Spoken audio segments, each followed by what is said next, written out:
सोचता हूँ कि उसे नींद भी आती होगी। सोचता हूँ कि उसे नींद भी आती होगी, या मेरी तरह फक्त अश्क बहाती होगी।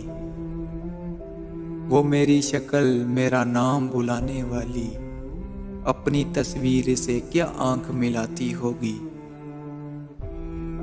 इस जमीन पर भी है सैलाब मेरे अश्कों से, मेरे मातम की सदा अर्श को हिलाती होगी।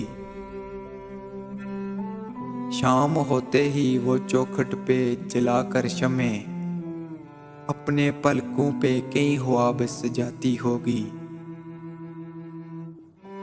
उसने सलवा भी लिए होंगे स्याह रंग लिबास, अब मुहर्रम की तरह ईद मनाती होगी। मेरे तारीक ज़मानों से निकलने वाली, मेरे तारीक ज़मानों से निकलने वाली रोशनी तुझको मेरी याद दिलाती होगी। रूप देखकर मुझे इसमें किसी शहजादे का, अपने बच्चों को कहानी वो सुनाती होगी।